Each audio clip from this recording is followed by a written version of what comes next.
Okay, welcome everyone. Lovely to see you all. I'm Arjun Murthy. I'm the CEO, as it says here. I'm 1/3 of the founding team of Rocksalt. Anita, my big sister, is another third. And then we have Joy behind me, and then Ada's our chief engineer back there. And that's us. Yeah, over to you, Ani. Arjun, I was too humble to give background, but Arjun had a startup before that he sold to Yahoo. It was in the news space. We can get into it if anybody's interested. And before that, he was at HubSpot for 7 years. And so he saw inbound wave up close and very personal with Brian Halligan and the leadership team.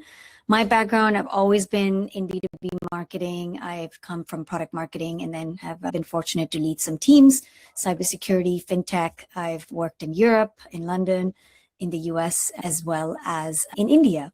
So that's my quick background. And yeah, we'll get going. This presentation is really focused on the research that we did that all of you hopefully will find interesting. And then we'll get to some of the challenges that you mentioned in the form. We actually solve a lot of those challenges, but this was not meant to be a product demo. It was meant to be really focused on these findings from the research. So we will answer it where possible. And then if we have time at the end, we'll go into detail on how you can do those things either manually or through a tool. So hopefully you'll get your answers. Sorry, Arjun, go ahead. Yeah, no, that's great. And folks, because this is a fairly small group, let's make it interactive. Ask questions and interrupt me. It's not like a giant gathering or something.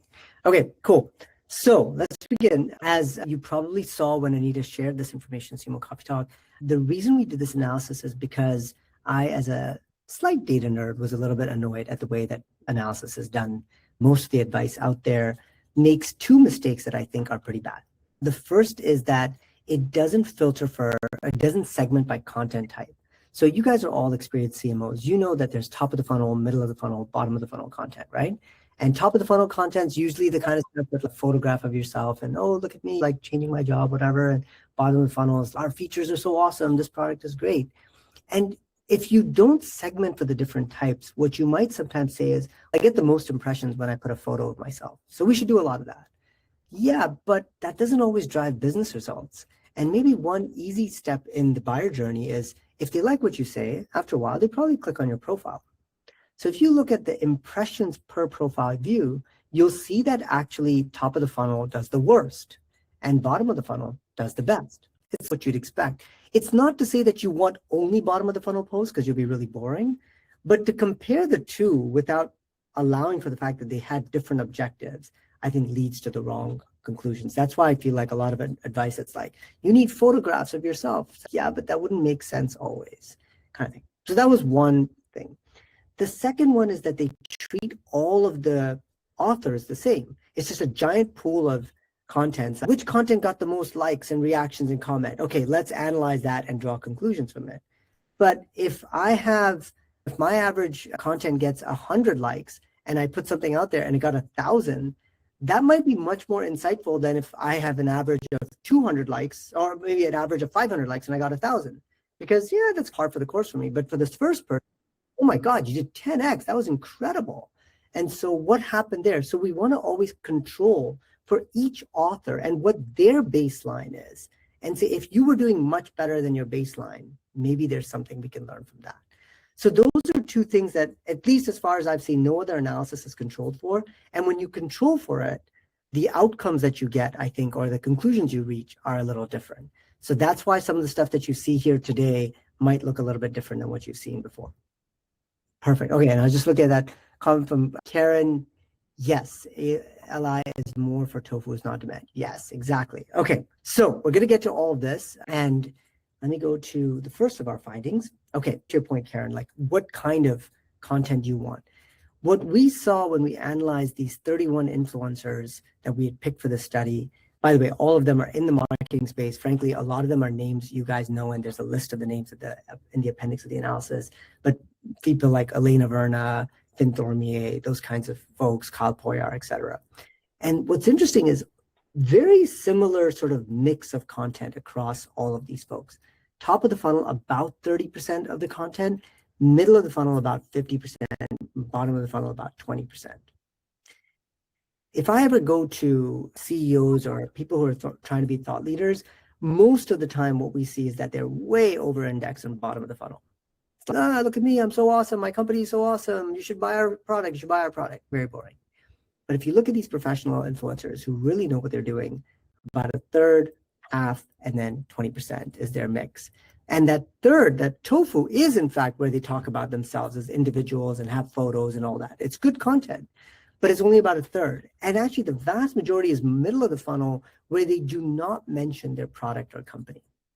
So when we looked at all their posts, we segmented this and said, if it mentions a company, don't add it as MoFu. And the vast majority did not do that and talked about industry stuff. Again, you guys are experienced marketers. I bet you know this. It's actually the formula that HubSpot espoused for years in its blog, right? Tons of blog posts don't mention your company. And I remember people would freak out in the early days, like, why am I writing these blogs if I don't mention my company? It's relax. It's not that every blog post is trying to sell you. Sometimes just be informative, just educate people and build trust. So that's the mix that you see. Does that kind of make sense? I see a few heads nodding. Is that sort of what you guys would expect? I hadn't seen this before. Sorry, go ahead. I was just going to say, just to again reinforce what ToFu, MoFu, and BoFu mean. ToFu means content that goes to a general audience, not to any specific category of people. So it's usually things like advice to my younger self, like career advice, and those kinds of things that have a broad reach and broad resonance. MoFu is more the industry that you're in. So if you're a cybersecurity company, it's things that you're saying that are of general interest to people in cybersecurity or network security or whatever the industry is that you define. That's MoFu, but you're not talking specifically about your products and services or your company. And BoFu is very much about, I'm doing a webinar, here's a blog post we wrote, we hired this employee, our company went public. That kind of stuff is BoFu. So just quickly. Yeah. Should usually explicitly mention the company or the product. That's how we classified it for the analysis. Okay, so that was the first finding. The second one, this sort of speaks to what I was saying before. A lot of people have this idea that if I put a photograph, it does so well. Most commonly I'll hear is, I don't know how LinkedIn works, but every time I put a photo, that does well. And then I spend hours and hours writing this really thoughtful post and it does terrible. I don't understand it. LinkedIn sucks. And when we looked at the analysis, what's interesting is that the average amount of engagement was actually slightly higher on bottom of the funnel. So it's true that on impressions, ToFu might actually do better. We don't actually have access to impressions data across everyone. We have access to engagement data, which is a reasonable proxy for a while. But what's interesting is that BoFu gets the most engagement.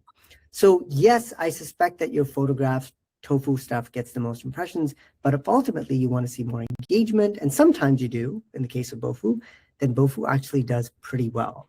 So again, speaks to the idea that don't just look at impressions as the sole defining metric, and do have a content mix. Different posts have different objectives. All right. This next one, I think, hopefully just makes us all feel better, which is sometimes you spend a lot of time in a post and it doesn't do that well. And you're like, I feel terrible. What a waste. If you look at all of these folks, and like I said, you're going to know a lot of the names on this page, they have such an insane range of engagement.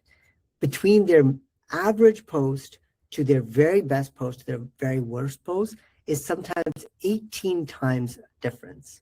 So let's say they average 100 likes a post. Their best post might get 1,800. Their worst post might get 5 or 10. And so sometimes when we see, oh, that post got only 5 or it only got a few thousand impressions, it must have sucked. Maybe I need to redo it. I don't think there's always that much insight into why posts did well and did not do well. The reality is that you're competing with all the other content that's in LinkedIn that day, in your social graph, in the social graph of your audience that you're trying to reach. I don't know what's going on that day. And so sometimes the post that you don't think will do and vice versa. And so what I would say is, yes, you should study it. You will see sometimes patterns and themes, but be a little cautious to over-index on a few examples of successes or failures. The better approach is to just post consistently, like you'll see about once a week. And if it's useful information, get it out there. It's building trust. People are happy. They're reading it, even if they're not commenting on it. And don't worry so much about the amount of engagement. Let me pause. Does that make sense? Any questions so far? And again, if you guys have questions, post it into the chat pane. Anita will man it and respond. Yes. Okay. And so at this point, hopefully, Karen, at least I've answered your question about is LinkedIn top of the funnel or only bottom of the funnel. Definitely what we've seen is that you want the mix, and LinkedIn is equally good at both of them. It's great at raising awareness. It's also great at driving action. Okay, great. Okay, so I've talked about now a lot of what's the structural thing. What about the post themselves? What works and what doesn't work? If you look at this chart, you'll see that the most obvious thing that is true in the posts that do really well is that they use lists. You can also see that line breaks tend to be a really important part of the posts that do well. Now, why is that? It's actually, if you just take a step back, it makes intuitive sense. We're all lazy and we just want to skim and scroll and scan and get on with it. And so anything that makes your post easier to scan or skim is going to do well. That's line breaks and lists. Emojis also, sometimes emojis can convey an emotion or an idea more rapidly than maybe a set of words. Rather than, again, fixate on specific items like, oh my God, we always need a list, it's more just make it really easy to scan. You'll see a lot of people in their LinkedIn posts, it's not even more than one sentence in a paragraph. So the sentence wraps, it ends up being like 2 or 3 rows, and then they leave a line break, and then they go on to the next one. So make it easy to scan is the main headline I would take away from this. Certainly, though, there are a couple of other important things to note. Generally speaking, at mentions were not very prominent in ToFu. In BoFu, they actually seem to be slightly negatively correlated. The main thing I would say is if you're trying to at mention people just to hopefully get them to engage with your post, it looks a little spammy and annoying. I don't know for a fact that LinkedIn's tracking like, oh, this person at mentioned 5 people and none of them engage. This is a crappy post. I don't actually know if LinkedIn does that, but I think generally only tag people who are expecting to be tagged, or maybe you then direct message them and say, hey, by the way, I tagged you on this. I'd really appreciate if you could weigh in because I think your viewpoint would help. If you're going to tag, I think you need to do that extra level. Don't just tag ad nauseum or randomly. I think that's going to hurt you. Similarly, on links, this one, I think a lot of us have known that, hey, links are bad. LinkedIn doesn't want you to go off platform. Again, LinkedIn will deny it. It does seem like it's true on ToFu, MoFu, but on BoFu, interestingly enough, it was not. And a lot of BoFu posts have a clear call to action, like sign up for this or do this. I think it works because the post was designed for that. It wasn't frivolous, the link. It was like, that's why I wrote this, is to do this. So it didn't seem like links harmed BoFu posts. And again, I think the takeaway is don't do links unless it's really essential. If it's the point of the post, don't be afraid to put a link. But if it's extraneous information, like I was reading this article and then I came across the study and this all, then I think err on the safe side. It's ToFu, MoFu. Put it in the comments. Don't put it in the heart of the body of the post. That seems to be where we found as a general rule. And then lastly, on hashtags, looks pretty bad across the board. Honestly, hashtags, like maybe put one if you feel it's really important. But I think when you put a lot of hashtags, it looks marketing-ish.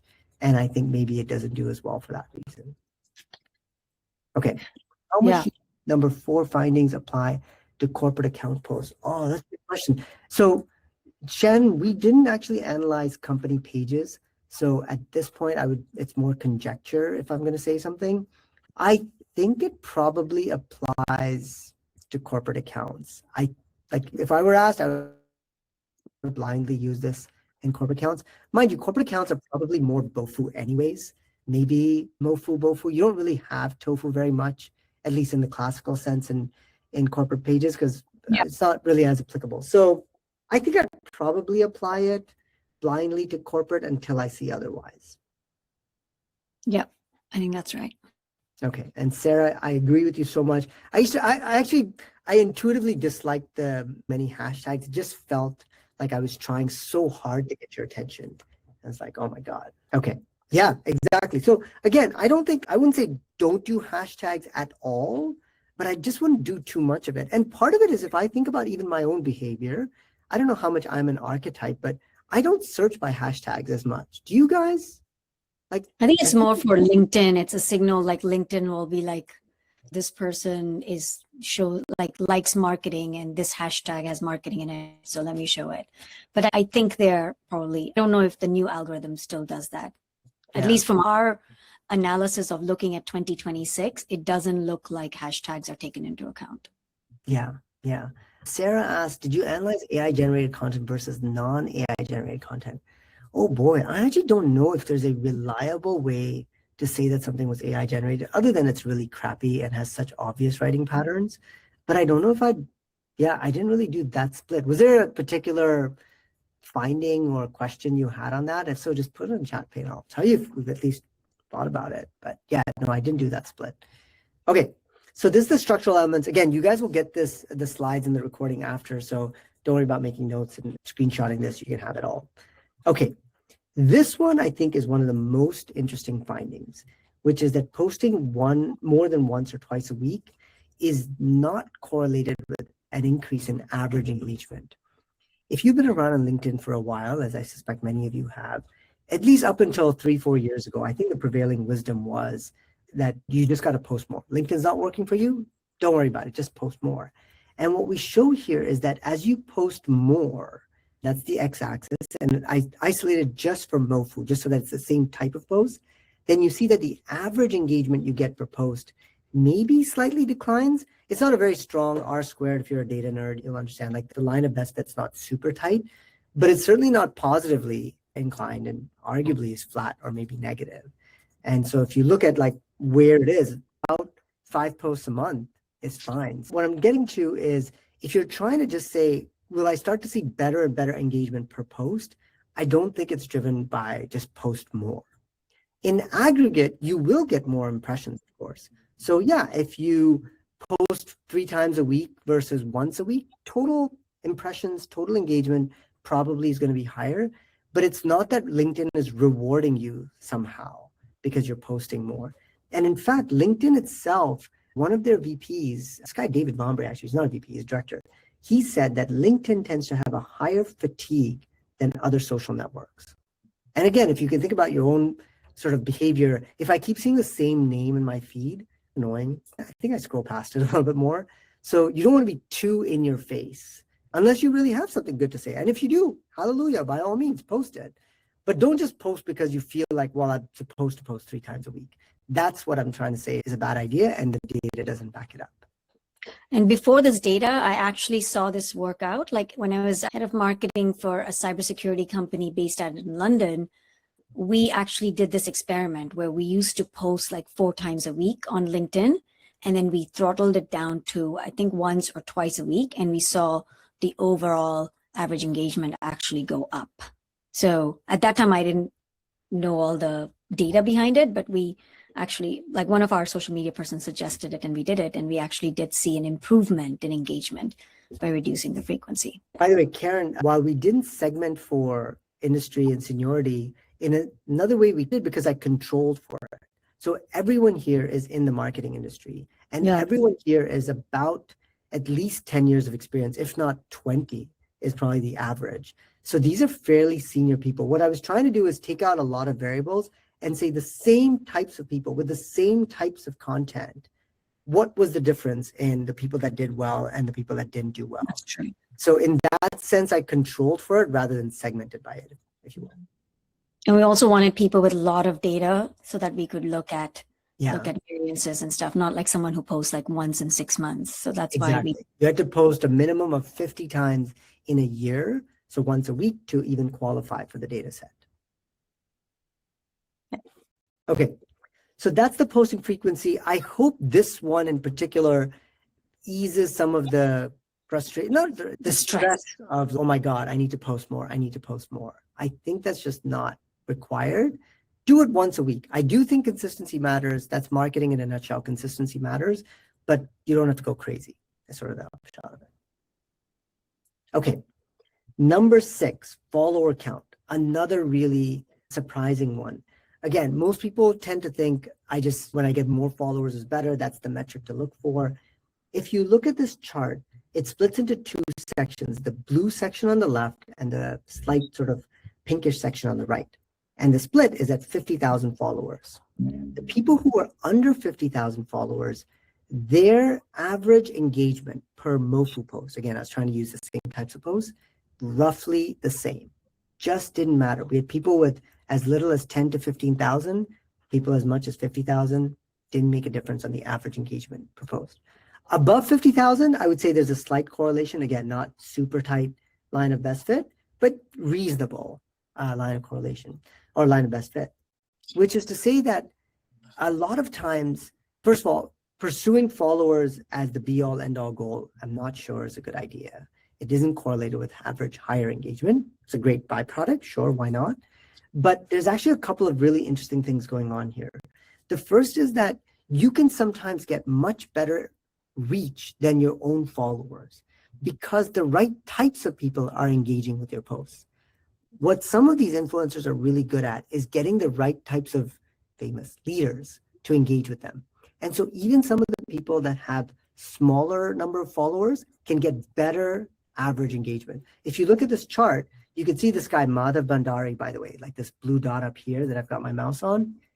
He's in line with people that are even 100,000 followers. Meanwhile, he's at like 20,000.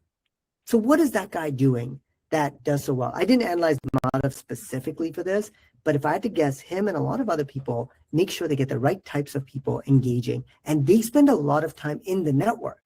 They're out there commenting with other people's posts. So people reciprocate. It's a little bit of a feel-good thing, like you were on my post, I'll go check out your post. That drives visibility and average engagement up. So it's not just around followers. A big part of this is engaging with the network, and you can get outsized engagement and visibility beyond your own follower account. Does that make sense, what I just said? That was a lot. Okay, all right, good. The second interesting thing that I think is happening is there was this trend for a while that, you know what, there's no downside of followers.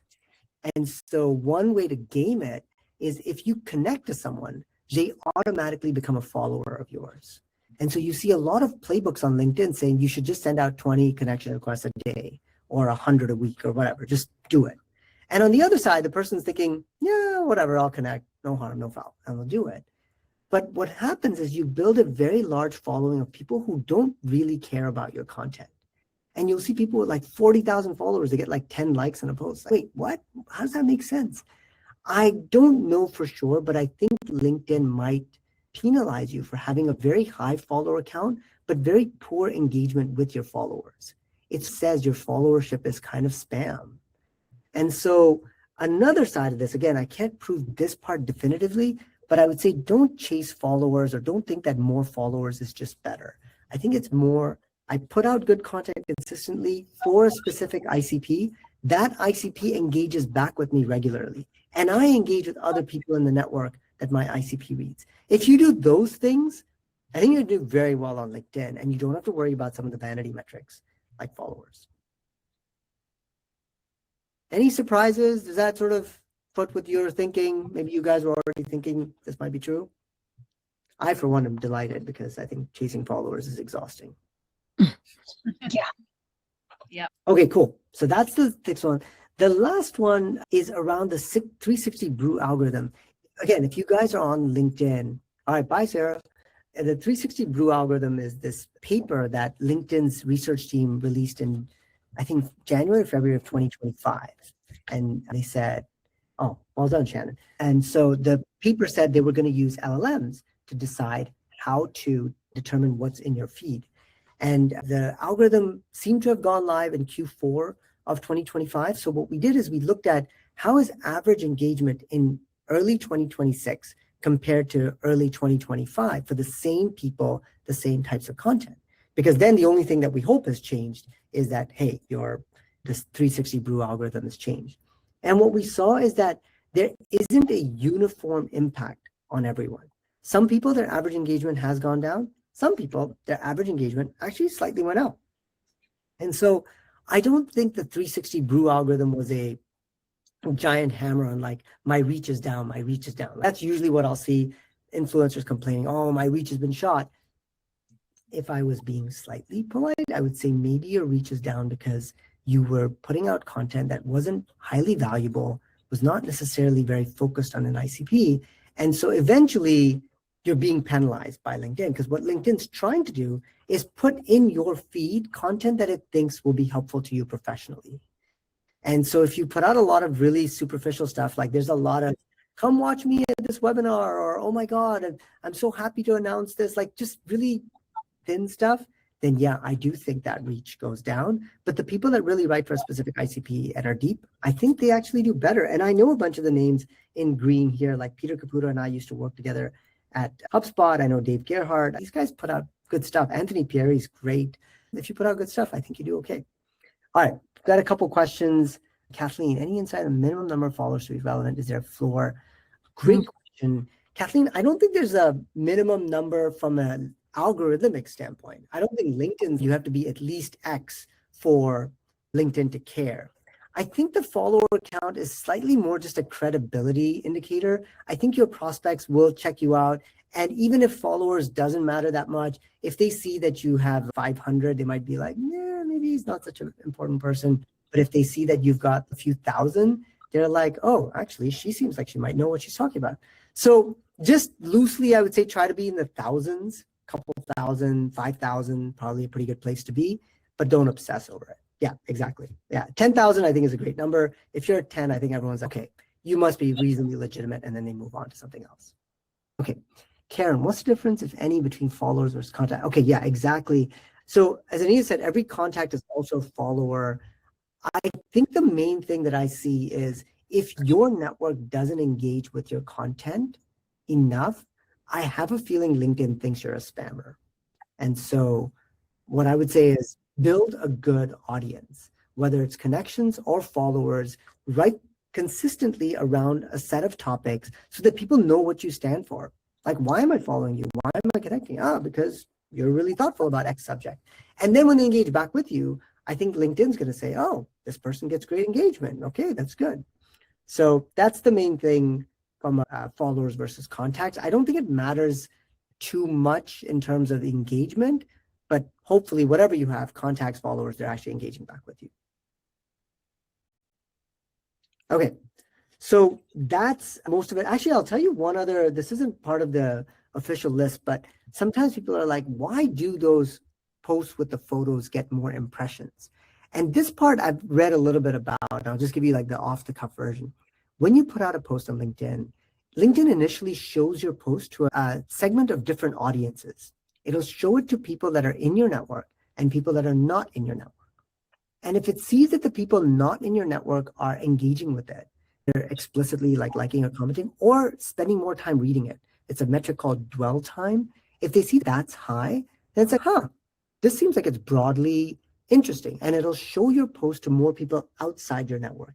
That's why those photo type posts get a lot of impressions, but maybe not a lot of engagement. Conversely, if it shows it within your network and your network is really engaging deeply, then LinkedIn's like, this must be really relevant to your network, and I'll show it more to your network. So that's why I think the ToFu MoFu thing matters so much. If you wrote a ToFu post, it's a different objective. Don't sweat it that you don't get hundreds of likes or comments. But conversely, if you write a BoFu post, you should care about that and don't worry so much about the impression side because it was a different objective. It wasn't meant to do that. Okay, that's the findings itself. Again, please keep shooting questions. The overall summary I'd say is have a good content mix. Don't write just BoFu. Don't write just ToFu. Have a mix, particularly MoFu. We're here for professional reasons. That's why we really spend time on LinkedIn. Lord knows I don't need more social networks in my life. So if I'm on LinkedIn, it's usually to learn something professionally relevant. I think MoFu matters. Drop the hashtags and outbound links. Follow that thing. Really try to make it easy to read and scan. That's what humans want. Make it easy to read and scan with line breaks and lists. And then try to post about one to two times a week. I think that seems to be where the floor is with these influencers. And that keeps you top of mind for your prospects. I think that's really what you should encourage your subject matter experts, your CEOs, just once a week. That's it. If you do that every week in, week out, you're doing a great thing for the company. Okay, the biggest challenges you guys had. So Anita did a nice job bucketing all of your comments, including the folks that are not here, on what were the three main challenges. And it actually aligns very much to the product. That's where Anita and I were a little torn. It's like, I didn't want to turn this into a product seminar, but you guys are asking the things that we went on to build a product for. So maybe I hope you guys find it useful. I'll switch gears a little bit and show you a bit of the product. But even before I get to that, before we talk anything about Rocksalt, cutting through the noise, this first bucket of people saying, I'm not reaching the right audience. I don't reach my audience. The big takeaway that I would say is you have to get into the commenting game. Commenting is 50% of the ball game. If you think about posting, most people think posting is like 95%. Posting is 50%. Commenting is 50%. And you need to reach the right discussions to comment on, which are the people that are influential in your industry. Whichever industry you're in, for sure, there are 25 to 30 people on LinkedIn whose opinion matters. And if they're writing posts, your subject matter experts need to be in there. They need to be visible there. That's good for your ICP to read them. It's good for those influencers also to know and say, I keep seeing Shannon's name all the time. Who is this Shannon? They look, oh my God, she actually really knows her stuff in the space. And they start to think of you as a peer. So commenting, big part of the game of working LinkedIn that I would say gets overlooked all the time. Posting consistently, I think, is the second bucket. A lot of things around like tough to get my SMEs to post regularly, they have trouble finding time, all this other stuff. This one, I am pitching a little bit our product. Of course, vary the content mix, as we said, but I think making it easy to create content via SMS or WhatsApp has been like a godsend when we built it into our product, because a lot of these SMEs and CEOs, they're traveling. Their best ideas come when they're coming out of a customer meeting or they're at a conference. They're like, oh my God, this guy said this on panel. He's totally wrong. He's an idiot. We should say this. That's when you want to capture it. And if they have SMS really easy, then it works really well. Actually, here, I'll switch gears. I'll show you real quick what it looks like. This is, so one part of Rocksalt, just showing you a quick screenshot. This is me. I think I was in Peru, actually. And I was like, oh my God, I had this idea. I want to do this. So I think this is it. So I said, here, add this idea. You can send text, you can send voice, and it added it to my idea board. So you said here, I've added it here. And then with Rocksalt, one of the things that we do, someone had said cutting through the AI noise.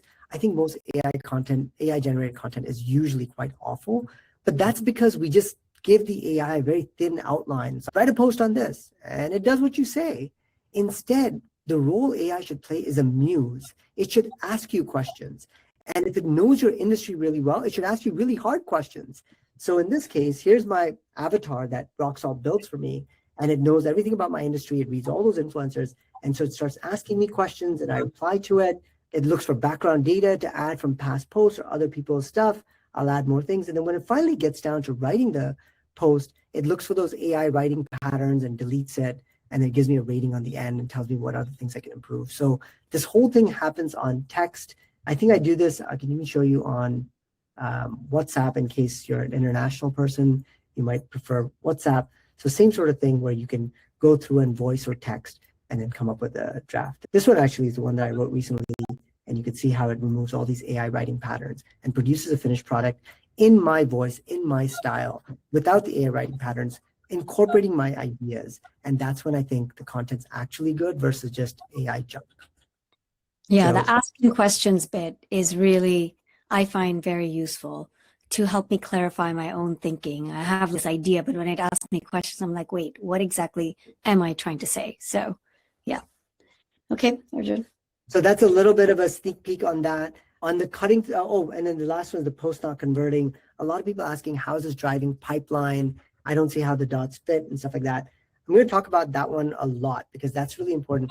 But briefly, let me just cover this first one, the cutting through the noise. So again, apologies, slight pitch for Rocksalt. When you sign up for Rocksalt, in addition to building your avatar, we help you find those industry influencers in your space. So you can search our database, about 300,000 people on LinkedIn. And what's cool about this is we don't just search for popular names. If you were in like sales software, I'm not going to recommend Mark Benioff to you. It's pointless. He doesn't post that often. And when he does, he actually doesn't get that much engagement. We'll find really niche people that talk about the topics you want to talk about and get engagement when they do. And so you go through the database, you find these recommendations, and you build this list. On my list, of course, are a lot of marketing people because that's what we do. And then when you do that, you get this email every day that says, hey, Arjun, there are 30 people, 8 of them wrote a post yesterday. Here are the ones you need to engage with. Here's why I think it's worth your time. Here's what you should do. In this case, it's saying I should connect to the author because I've actually done a lot with this guy. In this one, it says leave a comment. I've only commented a couple times, so on and so forth. Like, it just cookie cutter for me. I just go through my email. I do exactly what it says. I'm done with the commenting of the day. And it's on the discussions that matter with these really important influencers who I need to track. So that's the equation.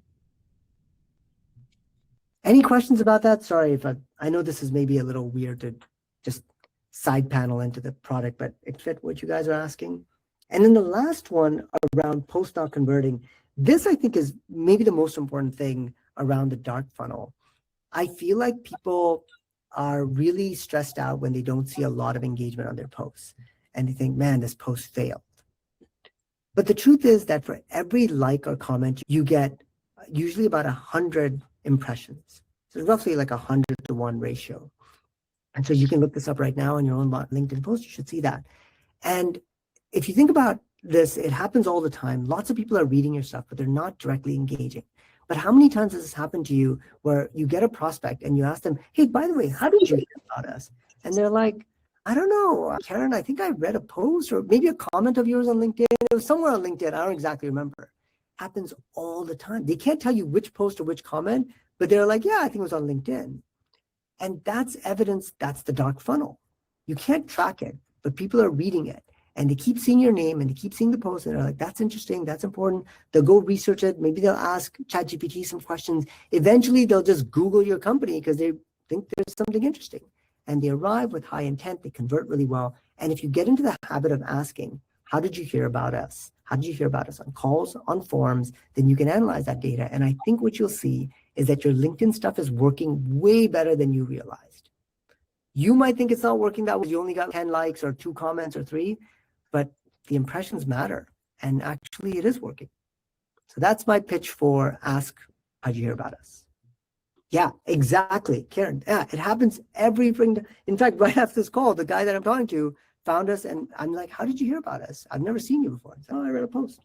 By the way, for what it's worth, in Rocksalt, we do a bunch of this. So we do track both your content performance and how it's doing both for yourself and across your team, so you can look at it for multiple people in your team. If you guys are CMOs, you probably manage a bunch of people at your company, so then you can see how each of your executives is doing on posts and comments and what the aggregate impressions is. But then you can actually look at that aggregate engagement. So the direct engagement does matter. And so you should track it. And here's a list of everyone that either connected, followed, liked, commented, reacted, whatever. It's all in here. It gets synced to CRM. It's across multiple accounts. So this is Anita and me combined. So all of that flows in CRM, and then sales picks it up and runs with it. So you should do all of that. That's like basic housekeeping. But if I'm being honest, a lot of it is dark funnel, and you should really ask, how did you hear about us? Does it also look at a business account level? Yeah, not so much. We don't do the company page stuff yet, Karen. I might add it, but to your point, I feel like it's just not as critical these days. When I look at people who follow company accounts, whether it's ours or even our own customers, it's oftentimes competitors, sometimes analysts, rarely press. You have to be pretty big for that. VCs, partners, customers. Employees and prospective employees. I feel like you don't reach your ICP with that, which is really why we're doing all this stuff typically. So I didn't include it yet, but I think eventually I will. I just don't yet. Okay, so that's really all I had. I think. There's one more slide, Arjun. Oh, is there?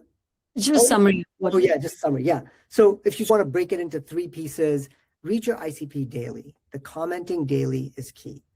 Post weekly, right? 1 to 2 times a week. Use SMS if you want, if that helps your CEO. The thought leadership that your CEO or your subject matter experts can do is better than anything that pure marketing could do. It comes from them. It's on their profile. They're fired up about it. They're angry and passionate about something. If you can capture their thoughts, that's going to make for better content. That's when you get great engagement. And then integrate the ICP analytics to your CRM, tie it all into your overall workflow.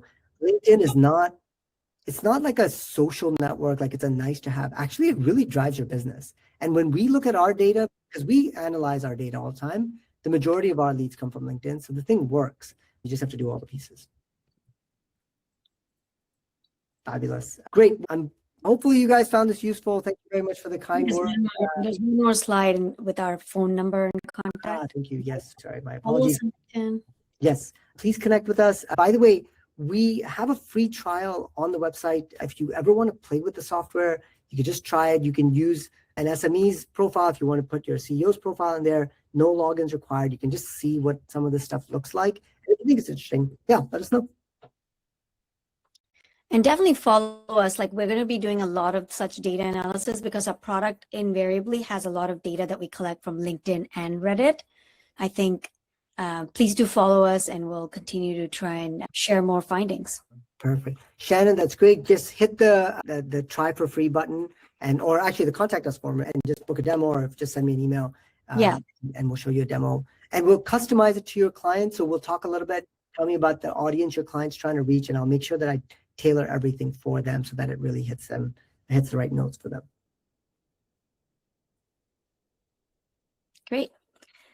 Excellent. Thank you very much, guys. If there's no other questions, I'll leave you to get on with your day. And otherwise, if you do have follow-up questions afterwards, of course, just email, text us, whatever, on LinkedIn, and we'll get back to you. Or Slack me on CMO Coffee Talk. Okay. Fabulous. Thank you so much, everyone. Great. Thanks, guys. Thanks. Bye.